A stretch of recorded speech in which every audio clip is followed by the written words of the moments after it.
الشيعة بين قوسين بس الشيعة. منطقة السيدة زينب بدي يطلعوا العالم كله منها بس لأن شو؟ الشيعة. صارت المنطقة منطقة أموية سوريا كلها. بفهموا منك انه انتم بهول يومين من لحظه اسقاط النظام صار في اشتباكات، صار في اشتباكات وصار في خطف وصار في السرقة. السرقة يعني سرقة مستودعات للشيعة اللي هي الغذاء والمواد والطعام اللي كانت إغاثة لأهلنا اللبنانيين يوم اجوا تهجروا لعنا. سرق مواد غذائية بطعم سوريا ولبنان سنتين لقدام. كل هيدا صار من امبارح لليوم. كل هذا صار بهاليومين. نعم. هلا حظر تجوال، ممنوع حدا يفوت، ممنوع حدا يطلع.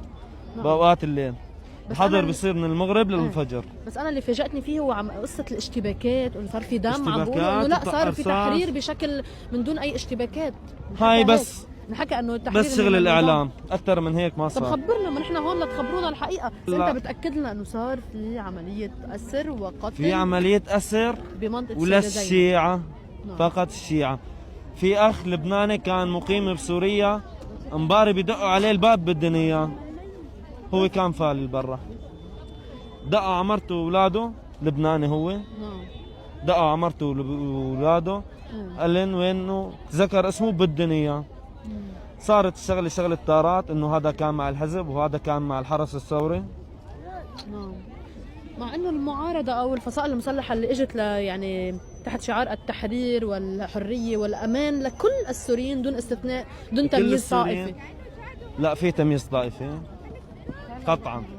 قطعا في تمييز طائفي، وخصيصا نحن الشيعة.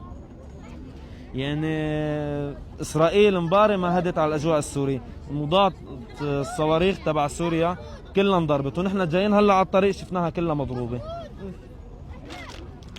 حدا تعرض لكم انتم جايين على الطريق؟ نحن على الطريق لا، ما حدا تعرض لنا. توصلوا بالسلامه واهلا وسهلا فيكم.